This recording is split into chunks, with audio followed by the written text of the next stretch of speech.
আসসালামু আলাইকুম। আজকের আয়োজনে থাকছে সামুদ্রিক পোয়া মাছের রেসিপিটি। কিভাবে পারফেক্ট বাসায় পোয়া মাছ ভুনা করি, এই সহজ রেসিপিটি অনেকগুলো টিপস সহ শেয়ার করব। আশা করি নতুন রাঁধুনিদের কাজে আসবে।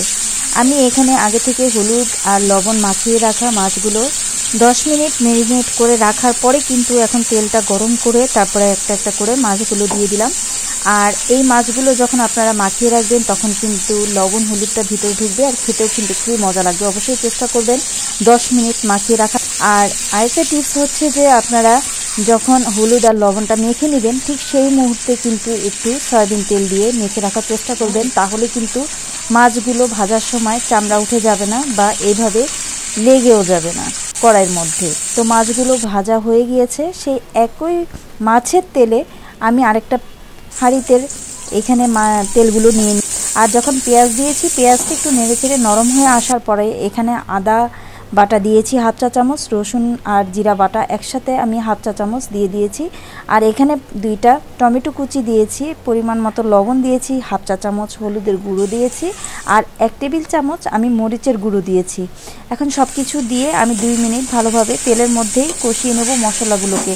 আর এই 2 মিনিট কষিয়ে নিলে কিন্তু এটাও একটা টিপস, যত ভালো করে মশলা কষাবেন তত ভালো হবে আপনার তরকারির কালারটা, আর খেতেও কিন্তু সেই রকম টেস্টের হবে।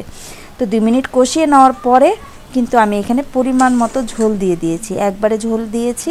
আর এখন যখন পানিটা ফুটে উঠবে, এখানে যখন পানিটা একটু কমে আসবে তখন কিন্তু আমি ভেজে রাখা মাছগুলো দিয়ে দিব। অবশ্যই এই রকম পানি থাকা অবস্থায় মাছগুলো দিয়ে দিতে হবে।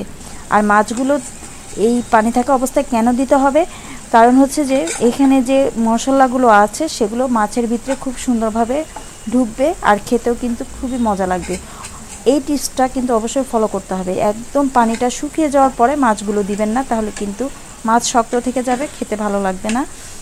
আর এই দেখুন আমি কিন্তু খুব আলতোভাবে মাছগুলো নেড়ে দিচ্ছি, এপাশ ওপাশ ঘুরিয়ে দিচ্ছি, তাহলে কিন্তু 2 পাশে মশলা লাগবে আর খেতে খুবই ভালো লাগবে। আর তেলটা যখন এইরকম উঠে আসবে তখন কিন্তু আপনারা এই পর্যায়ে কিছু কাঁচামরিচ দিয়ে দিতে পারেন আর ধনিয়া পাতা কুচি দিয়ে একদম নামিয়ে নিতে পারেন।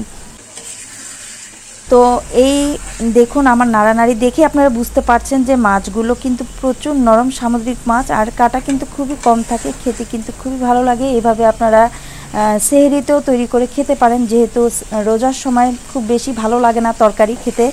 তো মাছগুলো এভাবে ভুনা করে নিতে পারেন ছোট ছোট টিপসগুলো ফলো করে।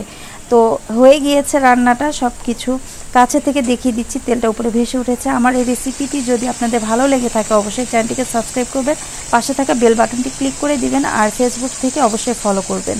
পোয়া মাছ ভুনার রেসিপিটি ভালো লাগলে ফ্রেন্ডস অ্যান্ড ফ্যামিলির সাথে শেয়ার করবেন।